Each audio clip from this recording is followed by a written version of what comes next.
నమస్కారం welcome to JC news ముందుగా headline నరసరావుపేటలో corona కేసులు పెరుగుతున్న దృష్ట్యా ప్రజలు కఠిన నిబంధనలు పాటించాలని నరసరావుపేట పురపాలక కమిషనర్ డాక్టర్ వెంకటేశ్వర్లు తెలిపారు మున్సిపల్ కమిషనర్ కె వెంకటేశ్వరరావు ఆధ్వర్యంలో ప్లాస్టిక్ వ్యాపారస్తులతో సమీక్షా సమావేశం నరసరావుపేట 10వ వార్డులో పెన్షన్ పంపిణీ కార్యక్రమంలో పాల్గొన్న మాగునూరి రమణారెడ్డి స్థానిక ఎంపీ శ్రీకృష్ణదేవరాయలకు కృతజ్ఞతలు తెలిపిన ఎంఐఎం నాయకులు తమ న్యాయపరమైన డిమాండ్లను తీర్చాలని కోరుతూ మున్సిపల్ వర్కర్స్ అండ్ ఎంప్లాయీస్ ఆధ్వర్యంలో మున్సిపల్ కమిషనర్ కు వినతి పత్రం స్థానిక ఎంఐఎం పార్టీ మరియు దళిత సంఘాల ఆధ్వర్యంలో మీడియా సమావేశం ఏర్పాటు చేశారు. ఈ సందర్భంగా వారు మాట్లాడుతూ మన నరసరావుపేట ఎంపీ లావు శ్రీకృష్ణదేవరాయలు పార్లమెంటు పరిధిలో అనేక సేవా కార్యక్రమాలు చేపట్టారని వీటిలో వరికలపూడిసెల ప్రాజెక్టు, మెడికల్ కాలేజీ లాంటివి మన పార్లమెంటు నియోజకవర్గానికి తీసుకువచ్చిన ఘనత ఆయనదన్నారు. నియోజకవర్గ పరిధిలోని అందరి ఎమ్మెల్యేలను సమన్వయం చేస్తూ వేల కోట్ల విలువైన అభివృద్ధి పథకాలను తీసుకొస్తున్నారని తెలిపారు. ఈ సందర్భంగా నాయకులు ఎంపీ శ్రీకృష్ణదేవరాయలకు కృతజ్ఞతలు తెలిపారు. వినుకొండ పట్టణంలో గుర్రం జాషువా విగ్రహ ప్రతిష్టకు ఆయన అనుమతినిచ్చారని తెలిపారు. కమిటీ సభ్యులుగా కలవడం జరిగింది. అలానే ఎంఐఎంగా మరి శ్రీకృష్ణదేవరాయలు గారు స్పందిస్తూ పల్నాడు ప్రజలకి అనేక అభివృద్ధి కార్యక్రమాల్లో ముందుంటున్నామని, అలానే పార్లమెంటు కూడా ఇక్కడ సమస్యల గురించి మాట్లాడుతూ మన పార్లమెంటు పరిధిలో వరికపూడి సేలాకి శాంక్షన్ చేయించుకున్నారు. అలానే గురిజాల ప్రాంతంలో ఒక మెడికల్ కాలేజీని శాంక్షన్ చేయించిన ఘనత మరి మొట్టమొదటిసారిగా మన ఎంపీ గారికి దక్కిద్ది. మరి వారికి మా పల్నాడు ప్రజలుగా మేము కృతజ్ఞతలు తెలియజేస్తున్నాము. ఎందుకంటే రాబోయే రోజుల్లో ఇక్కడి నుంచి అనేక మంది మెడికల్ స్టూడెంట్లు తయారవుతారు. అలానే నీటి సమస్య అనేక ఏళ్లుగా ఇక్కడ ఉన్నదాన్ని తక్షణం ఎట్టి పరిస్థితుల్లో కూడా ఎంపీ అయిన దగ్గర నుంచి ఈ సమస్యలు ఎలా పరిష్కరించాలని స్థానిక ఎమ్మెల్యే గురిజాల ఎమ్మెల్యే మహేష్ రెడ్డి గారితో, అలానే మన నర్సాపేట ఎమ్మెల్యే గోపిరెడ్డి శ్రీనివాసరెడ్డి గారితో, బల్లబ్రహ్మనాయుడు గారితో, అంబటి రాంబాబు గారితో అందరితో కలిసి ఒక సమన్వయంగా పనిచేస్తూ వేల కోట్ల రూపాయలని తీసుకొచ్చిన ఘనత మొట్టమొదట నర్సాపేట ఎంపీ గారికి దక్కింది. మేము నర్సాపేట ప్రజలుగా, పల్నాడు ప్రజలుగా ఇక్కడ ఎంపీ గారికి ఇంకోసారి అభినందనలు తెలియజేస్తూ కృతజ్ఞతలు తెలియజేస్తున్నాము. మేము వచ్చిన కార్యక్రమం కూడా ఈరోజు మరి గుర్రం జాషువా విగ్రహాన్ని వినుకొండలో ఏర్పాటు చేయడానికి ఆయన్ని అనేక రకాలుగా పర్మిషన్ అడిగాము. ఆర్థికంగా సాయం చేస్తామన్నారు. ఆయనకి కృతజ్ఞతలు తెలియజేస్తున్నాం. కమిటీ ద్వారాగా తప్పకుండా నర్సాపేట పార్లమెంటు పరిధిలో అనేక అభివృద్ధి కార్యక్రమాలు ఇంకా ముందు జరుగుతాయని, అలానే ఇలాంటి వ్యక్తులు మరి ఎంపీ గారు ఇంకొకసారి నర్సాపేట ప్రజలు ఎన్నుకోవాలని, ఎమ్మెల్యేలను ఎన్నుకోవాలని మహేష్ రెడ్డి గారికి, అలానే గోపిరెడ్డి శ్రీనివాసరెడ్డి గారికి, బొల్ల బ్రహ్మనాయుడు గారికి, అంబటి రాంబాబు గారికి, అలానే పిరిల్లి రామకృష్ణారెడ్డి గారికి అనేక మందికి మేము కృతజ్ఞతలు తెలియజేస్తూ ఇలాంటి వ్యక్తులు ఇంకా ఎమ్మెల్యేలుగా కావాలని పల్నాడు ప్రజలుగా కోరుకుంటున్నాం. ఈ రోజు నరసరావుపేట పురపాలక సంఘ పరిధిలోని ప్లాస్టిక్ వ్యాపారస్తులతో గౌరవ municipal commissioner doctor K Venkateswara Rao సమీక్షా సమావేశం నిర్వహించడం జరిగింది. ఈ సమావేశానికి ముఖ్య ఉద్దేశం పట్టణంలో ప్లాస్టిక్ వినియోగించకూడదు అని తెలియజేయడం జరిగింది. అటువంటి ప్లాస్టిక్ వినియోగించడం వల్ల పర్యావరణానికి మరియు జీవరాశులకు, మానవాళికి ఏ విధమైన హాని కలుగునని క్లుప్తంగా వివరించడం జరిగింది. ముఖ్యంగా రోజువారీ ఉపయోగించే ఫుడ్ ఐటమ్స్ లో ప్లాస్టిక్ కవర్స్, ప్లాస్టిక్ ప్లేట్లు, ప్లాస్టిక్ గ్లాసులు వాడటం వల్ల క్యాన్సర్ వంటి వ్యాధులు బారిన పడే అవకాశం ఉందని వివరించడం జరిగింది. అదేవిధంగా ఈ మధ్యనే కొన్ని జంతువులకు పోస్ట్ మార్టం నిర్వహించడం, వాటి కడుపులో ప్లాస్టిక్ లాంటి వ్యర్థాలు ఎక్కువగా ఉన్నాయని కొన్ని సంస్థలు వెల్లడించడం జరిగిందని గుర్తు చేశారు. కావున పట్టణంలో ఉన్నటువంటి వ్యాపారస్తులు, హోటళ్లు, బార్ అండ్ రెస్టారెంట్లు ప్లాస్టిక్ ని వినియోగిస్తే వారిపై భారీగా పెనాల్టీ విధించి షాప్ ను సీజ్ చేయడం జరుగునని తెలిపారు. ఇందుకు సంబంధించి పురపాలక సంఘం ఆధ్వర్యంలో వివిధ తనిఖీ బృందాలు ఏర్పాటు చేయడం జరిగిందని తెలిపారు. ఈ సందర్భంగా పట్టణ ప్రజలను ఉద్దేశించి మాట్లాడుతూ ప్రతి ఒక్కరూ ఇంటి నుంచి వచ్చేప్పుడు గుడ్డ సంచులు, జూట్ కవర్లు వంటి వాటిని తెచ్చుకోవాల్సిందిగా కోరారు. ఈ విధంగా చేయడం వల్ల తమ భవిష్యత్ తరాలకు ఒక మంచి వాతావరణాన్ని అందించవచ్చని, ఇందుకు పట్టణ ప్రజలందరికీ పురపాలక సంఘానికి సహకరించగలరని తెలిపారు. ఈ కార్యక్రమంలో town planning officer Sambaiah, sanitary inspector Vijayasarathi, incharge sanitary inspector Adam Shafi పాల్గొన్నారు.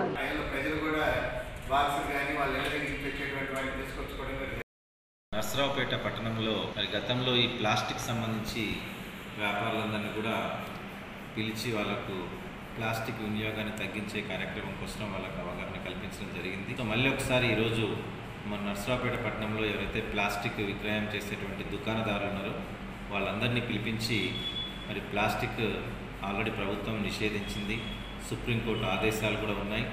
అందువల్ల ప్లాస్టిక్ వినియోగం వల్ల మరి అనేక రకాల జంతువులు ఈ ప్లాస్టిక్ కవర్లు తిని చనిపోతున్నాయి. అట్లాగే ప్లాస్టిక్ కవర్ల వల్ల డ్రైనేజ్ బ్లాక్లు కావడం జరుగుతుంది.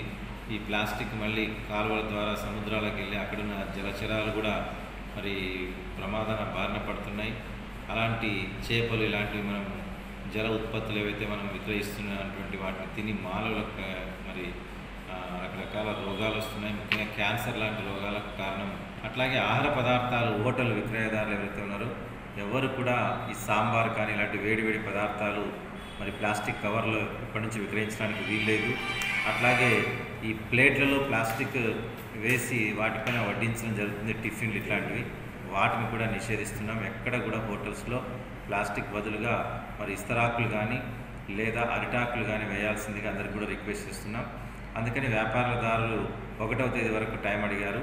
1వ తేదీ తర్వాత ఎక్కడ కూడా ప్లాస్టిక్ షాప్స్లో విక్రయించే షాపుల్లో ప్లాస్టిక్ కవర్స్, ముఖ్యంగా క్యారీ బ్యాగులు అనేటువంటిది ఎక్కడ కూడా అనుమతించడం జరగదు. అందుకని అన్ని వ్యాపార సముదాయాల వారు, హోటళ్ళ వారు అయితేనేమి, ఇతర కిరాణం కొట్ల వాళ్ళు అయితేనేమి క్యారీ బ్యాగ్స్ ఎక్కడ కూడా అనుమతించము. పేపర్ కానీ జూట్తో చేసిన బ్యాగులను విక్రయించి పర్యావరణాన్ని రక్షించవలసిందిగా ప్రతి ఒక్కరికి కూడా రిక్వెస్ట్ చేస్తున్నాం. అందుకని ఎక్కువగా ఎక్కడైతే ప్లాస్టిక్ విక్రయిస్తున్నారో అలాంటి దుకాణదారులతో మీటింగ్ పెట్టి వాళ్లకు 1వ తేదీ వరకు టైం ఇవ్వడం జరిగింది. ఆ తర్వాత ఎక్కడ ప్లాస్టిక్ కనిపించినా కూడా వెంటనే భారీ జరిమానా విధించడం జరుగుతుంది. ఈ విషయంలో చాలా కరాఖండిగా ఉండబోతున్నాం. అందుకోసం అందరూ కూడా వ్యాపారులు, కిరాణం దుకాణం వాళ్ళు, హోటల్ దుకాణం అందరూ కూడా ప్లాస్టిక్ ప్రత్యామ్నాయాన్ని వాడుకోవాల్సిందిగా అందరికి కూడా పేరు పేరున రిక్వెస్ట్ చేస్తున్నాం. అట్లాగే ప్రజలు కూడా మరి ఇంటి దగ్గర నుంచే మరి బట్ట సంచులు కానీ జూట్ బ్యాగ్స్ కానీ వినియోగించాలి. గతంలో ఎమ్మెల్యే గారు కూడా జూట్ బ్యాగ్స్ కూడా పంపిణీ చేసినట్టుగా చెప్తున్నారు. అందుకని ప్రజలు కూడా ఇలాంటి బ్యాగులు వాడితే వాళ్ళకు కూడా ప్రజలపైన కూడా జరిమానా వేసేటువంటి ప్రొవిజన్ ఉంది. వారికి కూడా జరిమానా వేస్తాము. అందుకోసం ప్రజలు వినియోగించకూడదని చెప్తున్నాము. అట్లాగే ప్లాస్టిక్ కోటింగ్ ఉన్నటువంటి పేపర్ ప్లేట్స్, పెళ్ళిళ్ళలో మరి ప్లాస్టిక్తో చేసినటువంటి కప్పులు, ఏదైతే వాటర్ గ్లాసెస్ ఉన్నాయో వాటిని వాడడానికి వీల్లేదు. ప్లాస్టిక్ కోటింగ్ ఉన్నటువంటి ఈ అన్నం ప్లేట్లు కూడా వినియోగించడానికి వీల్లేదు. సో అందుకని ఎవరైతే ఈ వివాహాల దగ్గర కానీ అట్లాగే ఈ బార్ అండ్ రెస్టారెంట్స్లో, బ్రాందీ షాపుల్లో ప్లాస్టిక్లో వీటిని ఏదైతే బ్రాందీ, బిస్కెట్ లాంటి వాటిని సప్లై చేస్తే కూడా అట్లాంటి బ్రాందీ షాపుల పైన కూడా జరిమానా విధిస్తాము. అందుకని వీళ్ళందరూ కూడా మీడియా ద్వారా వాళ్ళందరూ కూడా రిక్వెస్ట్ చేస్తున్నాం. ప్లాస్టిక్ గ్లాసులు కానీ ప్లాస్టిక్ కప్పులు కానీ వాడడానికి వీల్లేదు. కంటైనర్స్ వచ్చాయి, ప్లాస్టిక్ మందం కలిగిన కంటైనర్స్ వాడండి. అట్లాగే మరి ఈరోజు మనం చూస్తున్నాం చెరకు పిప్పితో కానీ అరటి బోదలతో తయారు చేసినటువంటి కప్పులు వచ్చాయి, పేపర్ కప్స్ ఉన్నాయి. వాటిని టీ కప్స్గా వాడుకోవడానికి అవకాశం ఉంది కాబట్టి అట్లాంటివి ప్రోత్సహించాలని చెప్పేసి అందరికీ కూడా వ్యాపారులకు, ప్రజలందరికీ కూడా రిక్వెస్ట్ చేస్తాం. నర్సరావుపేటలో కరోనా కేసులు పెరుగుతున్న దృష్ట్యా ప్రజలు నిబంధనలు పాటించడం లేదని నర్సరావుపేట పురపాలక కమిషనర్ డాక్టర్ వెంకటేశ్వర్లు ఈ రోజు నిర్వహించిన మీడియా సమావేశంలో తెలియజేశారు. దుకాణాలు నిర్వహించే ప్రతి ఒక్కరూ కొనుగోలుదారులు లోపలికొచ్చే వారిని మాస్కులు ధరిస్తేనే లోపలకు అనుమతించాలని, అందులో భాగంగానే అధికారులు అందజేసే నో మాస్క్ నో ఎంట్రీ బోర్డులను ప్రతి ఒక్కరూ దుకాణాల బయట ఉంచవలసిందిగా ఆదేశించారు. నిబంధనలు అతిక్రమిస్తే వారి దుకాణాలు సీజ్ చేస్తామని తెలిపారు. కాబట్టి జాగ్రత్తలు పాటించాల్సిన బాధ్యత యజమానులదే అని ఆయన అన్నారు. అదేవిధంగా బైక్ పై వెళ్లేవారు మాస్కులు ధరించి బైక్ పై ఒక్కరే ఉండాలని, లేకుంటే 1000 రూపాయలు జరిమానా విధిస్తామని కమిషనర్ హెచ్చరించారు. కాబట్టి ప్రజలందరూ అవసరమైతే తప్ప బయటకు రాకుండా ఎవరికి వారు స్వీయ నిర్బంధనంతో ఉండి నిబంధనలు పాటించాలని వెంకటేశ్వర్లు కోరారు.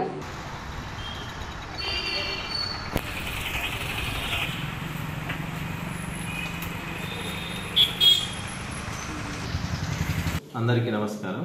మన నర్సరావుపేట పట్టణంలో మరి లాక్డౌన్ సడలించిన తర్వాత ప్రజలు మరి స్వీయ నియంత్రణ పాటించకుండా విచ్చలవిడిగా రోడ్లపైకి రావడం జరుగుతుంది. మరి ఇక్కడ మేము ప్రతి ఒక్క పౌరుడు ఖచ్చితంగా మాస్క్ ధరించాలని ఒక నిబంధన పెట్టాము. ఎవరైనా మాస్క్ ధరించకుండా కనిపిస్తే 1000 రూపాయల జరిమానా విధిస్తున్నాం. ఆ బైక్పై వెళ్ళేటువంటి వాళ్ళు వాళ్ళ బైక్ను కూడా పట్టుకొని అది పోలీస్ స్టేషన్లో అప్పగిస్తున్నాం. అట్లాగే ప్రతి షాప్ యజమాని వాళ్ళందరికీ కూడా రేపటి నుంచి no mask no entry boards మేము అందజేస్తున్నాం. ఇది ప్రతి షాప్ యజమాని తన షాపుకి వచ్చేటువంటి వాళ్లకు మాస్క్ లేకుంటే వాళ్ళని అలౌ చేయడానికి వీల్లేదు. అలా ఎవరైనా మాస్క్ లేకుండా షాపులో క్రయ విక్రయాలు జరిగితే అది ఖచ్చితంగా షాప్ యజమాని దానికి బాధ్యత వహించాల్సి ఉంటుంది. అలాంటి షాపులను కూడా క్లోజ్ చేయడం జరుగుతుంది. కాబట్టి జూలై నెలలో చాలా తీవ్రంగా కేసులు పెరుగుతున్న నేపథ్యంలో ప్రజలందరూ కూడా ఎంతో అవసరమైతే తప్ప బయటికి రాకుండా ఇంట్లో ఉంటేనే మంచిది. ఇది ప్రజలందరూ కూడా నర్సరావుపేట పట్టణంతో పాటు చుట్టుపక్కల గ్రామాల ప్రజలందరూ కూడా గమనించాలి. కేసుల తీవ్రతతో పాటు మరణాల రేటు కూడా పెరుగుతున్న నేపథ్యంలో ఎవరికి వాళ్ళు జాగ్రత్తగా ఉండి మీ ప్రాణాలను మీరు రక్షించుకోవాల్సిన ఆవశ్యకత ఉంది. ప్రభుత్వం వరకు అన్ని రకాల నిబంధనలు పెట్టినా ప్రజలు దాన్ని ఉల్లంఘిస్తే మరి మీ ప్రాణాలు మీరే తీసుకునే దానికి మీరే బాధ్యులు అవుతారు.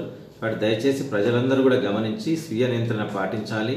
అట్లాగే బ్యాంకుల దగ్గర రిజిస్ట్రేషన్ ఆఫీస్ దగ్గర కూడా వాళ్ళు సామాజిక దూరాన్ని పాటించకుండా ఈ కార్యకలాపాలు కొనసాగిస్తున్న నేపథ్యంలో మరింత వేగంగా కరోనా వ్యాప్తి చెందేదానికి అవకాశం ఉంది. కాబట్టి ప్రజలందరూ కూడా సామాజిక దూరాన్ని ఖచ్చితంగా పాటించాలి. ఎక్కడైతే ఈ సామాజిక దూరం పాటించారో అట్లాంటి వాళ్ళని మరి క్వారంటైన్కి తరలించే ఏర్పాటు కూడా చేయాలని చెప్పేసి మేము ఆలోచిస్తున్నాం. దయచేసి ఇకనైనా జూలై నెలలో తీవ్రతను దృష్టిలో పెట్టుకొని ఎంతో అవసరమైతే తప్ప బయటికి రాకండి. ఎందుకంటే ఇది తీవ్ర రూపం దాల్చిన నేపథ్యంలో మీ ప్రాణాలకు ప్రమాదం ఉంది. కాబట్టి ప్రతి ఒక్కరు కూడా సామాజిక దూరాన్ని పాటిస్తూ మాస్కులు ధరించండి. ప్రతి ఒక్కరు కూడా వేడి నీళ్లను ఉపయోగించి ఈ కరోనా నుంచి రక్షణ పొందాల్సిందిగా అందరినీ రిక్వెస్ట్ చేస్తాను. బుచ్చిపాపన్నపాలెం గ్రామానికి చెందిన కోతి పోతురాజుకు వాసవి క్లబ్ గ్రేటర్ ద్వారా 3 చక్రాల బండిని నరసరావుపేట శాసనసభ్యులు డాక్టర్ గోపిరెడ్డి శ్రీనివాసరెడ్డి అందజేశారు. ఈ కార్యక్రమంలో మద్దిరెడ్డి నరసింహారెడ్డి, విష్ణు సుబ్బారెడ్డి, వెంకటేశ్వరరెడ్డి తదితరులు పాల్గొన్నారు. జనసంఘ్ వ్యవస్థాపక సభ్యులు, జాతి సమైక్యత కోసం పోరాడిన మహా వ్యక్తి కీర్తిశేషులు శ్యాంప్రసాద్ ముఖర్జీ వర్ధంతి సందర్భంగా ఘన నివాళి అర్పించిన భారతీయ జనతా పార్టీ నరసరావుపేట పట్టణ కమిటీ. శ్యాంప్రసాద్ ముఖర్జీ వర్ధంతి సందర్భంగా వారి చిత్రపటానికి భారతీయ జనతా పార్టీ కుటుంబ సభ్యులు పూలమాలలు సమర్పించడం జరిగింది. వారు దేశం కోసం చేసిన త్యాగాలను, ఉద్యమాలను గురించి పలువురు నాయకులు సందేశం ఇచ్చారు. నరసరావుపేట 10వ వార్డులో పెన్షన్ పంపిణీ కార్యక్రమం ఏర్పాటు చేశారు. ఈ సందర్భంగా మాగులూరి రమణారెడ్డి మాట్లాడుతూ ఎమ్మెల్యే గోపిరెడ్డి శ్రీనివాసరెడ్డి ఆదేశాల మేరకు స్థానిక వార్డులో నూతనంగా దరఖాస్తు పెట్టుకున్న వారికి పెన్షన్ కార్డులను పంపిణీ చేసినట్లుగా ఆయన తెలిపారు. ముఖ్యమంత్రి జగన్మోహన్ రెడ్డి ఎన్నికల ముందు ఇచ్చిన వాగ్దానాలను నెరవేరుస్తున్న నేపథ్యంలో అర్హులైన వారందరికీ దరఖాస్తు చేసుకున్న 10 రోజుల్లోనే పెన్షన్ అందించే కార్యక్రమం చేపట్టారని రమణారెడ్డి తెలియజేశారు.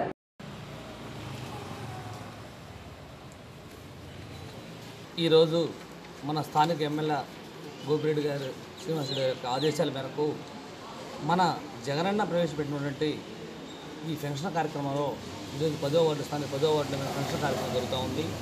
మా వార్డులో దాదాపుగా మొన్న 30 అప్లికేషన్లు ఇవ్వడం జరిగింది. దాంట్లో దాదాపు 18 దాకా ఈరోజు శాంక్షన్ అయ్యి ఇవ్వడం జరుగుతూ ఉంది. మీరు ఒకసారి గుర్తుపెట్టుకోండి, మన జగనన్న పాదయాత్రలు ఏదైతే చెప్పాడో అది మనసా వాచా కర్మ తప్పకుండా చేస్తున్నాడు. ఆయన ఆ రోజు చెప్పాడు 60 సంవత్సరాల వయసు తగ్గిస్తారని. ఈరోజు 60 సంవత్సరాలు తగ్గించి పెన్షన్ కూడా చెప్పిన మాట ప్రకారం 10 రోజుల్లో అప్లికేషన్ పెట్టి 10 రోజుల్లో ఇవ్వడం జరుగుతూ ఉంది. గత ప్రభుత్వం ఏనాడు కూడా ఈ విధంగా జరగల. పెట్టి సంవత్సరాలు కూడా తిరిగిన రోజులు ఉన్నాయి. 5 సంవత్సరాల్లో కూడా నేను 2 వ్యక్తుల కోసం తిరిగాను. ఆ ఇద్దరు కూడా పెన్షన్ ఇప్పించలేకపోయారు గత 5 సంవత్సరాలు. అలాంటిది ఇప్పుడు పెట్టిన 10 రోజులుగా పెన్షన్ జగన్ ఇస్తున్నాడు. ఇక రేపు ఎవరైనా ఉన్నా కూడా వార్డులో కూడా తీసుకొచ్చి పెట్టుకునే కార్యక్రమం కూడా జరుగుతూ ఉంది. ప్రతి ఇంటికి వాలంటీర్ ద్వారా మేము చెబుతా ఉన్నాం. ఎవరైనా 60 సంవత్సరాలు దాటి ఎలిజిబుల్ ఉంటే పెన్షన్ రాండి, అప్లై చేసుకోండి అనే కార్యక్రమం మేము చేస్తూ ఉన్నాం. కనుక మీరు అందరూ ఒకసారి గుర్తుపెట్టుకోండి, మన జగనన్న కార్యక్రమాలను అందరూ కూడా ఇంకా ఒకటే కాదు, ఇది ఒక్క పాలసీ కాదు. వసతి దీవెన కానీ, మళ్ళీ కాపు నేస్తం కానీ, రేపు 45 ఏళ్ళ నుంచి BCSC వాళ్ళకి 60 చేయూత ఇస్తున్నారు. ఇలాంటివి కూడా మీరు అందరూ కూడా ప్రతి ఒక్కరు కూడా మీ వాలంటీర్ దగ్గరకు వచ్చి అప్లికేషన్ ఇవ్వండి. నేను వచ్చి ఇక్కడ ప్రతి వార్డులో అందరికీ కూడా సాటిస్ఫాక్షన్ చేస్తానని చెబుతూ ముగిస్తున్నాను. Municipal workers and employees union ఆధ్వర్యంలో మున్సిపల్ కార్మికుల సమస్యలను పరిష్కరించాలని కోరుతూ మున్సిపల్ కమిషనర్ కు వినతి పత్రం అందజేశారు. ఈ సందర్భంగా వారు మాట్లాడుతూ తమ న్యాయపరమైన సమస్యలను, డిమాండ్లను పరిష్కరించాలని, మున్సిపల్ కార్మికులను వార్డు సచివాలయానికి బదిలీ చేయడం, కార్మికుల సంఖ్యను పెంచడం, ఉద్యోగులందరికీ రెగ్యులర్ చేయడం మరియు వేతనాలను సకాలంలో అందించడం, కార్మికులందరికీ రక్షణ పరికరాలు, శానిటేషన్ కిట్లు తదితర అంశాలపై మెమరాండం అందజేశారు. ఈ రోజున రాష్ట్ర వ్యాప్తంగా సిఐటి ఆధ్వర్యంలో రాష్ట్ర వ్యాప్తంగా ధర్నా కార్యక్రమాలు చేయడం జరుగుతుంది. అలాగాక మొన్న వచ్చిన సెక్రటరీలని వీళ్ళే మీకు అధికారులు, ఇక నుంచి వీళ్ళే ఉంటారు, వీళ్ళు చెప్పినట్టు మీరు వినాలని చెప్పని విధానం గవర్నమెంట్ తీసుకొస్తుంది. గత 20 ఏళ్ల బట్టి కార్మికులుగా ఇక్కడ సేవలు అందిస్తున్నాం మన నర్సాపేట శానిటేషన్ వర్కర్స్ గా. 20 ఏళ్ల బట్టి చేసే వాళ్ళని కాకుండా నిన్నగాక మొన్న వచ్చిన రెగ్యులర్ చేసి వాళ్ళకి ఒప్పచెప్పాలని చెప్పని చూస్తుంది. దీన్ని మేము వ్యతిరేకిస్తున్నాం. పని భద్రత 8 గంటల నుంచి 12 గంటలు చేయాలని చెప్పని పూనుకుంటుంది. ఆ ప్రయత్నం అనేది మానుకోవాలి. అట్లానే గత 3 నెలల బట్టి మన కాంట్రాక్ట్ కార్మికులకి ఒక 70 మందికి 2 నెలల బట్టి జీతాలు, 1 నెల వేరే కార్మికులకి రావాలి. మొత్తం మీద ఒక 70 మంది కార్మికులకు జీతాలు రావాలి. వాళ్ళకి ఇవ్వమని చెప్పని అడిగితే ఇదిగో ఇస్తాం అదిగో ఇస్తామని చెప్పని కాలయాపన చేస్తున్నారు. మాకు హెల్త్ కార్డులు ఇవ్వమని చెప్పని ఎప్పటి నుంచో మేము అడుగుతున్నాం. హెల్త్ కార్డులు కూడా దాదాపు 8 నెలల నుంచి మాకు కట్ చేస్తున్నారు. హెల్త్ కార్డులు ఇవ్వమని చెప్పని మేము చెప్తూనే ఉన్నాం, ఇవ్వట్లేదు.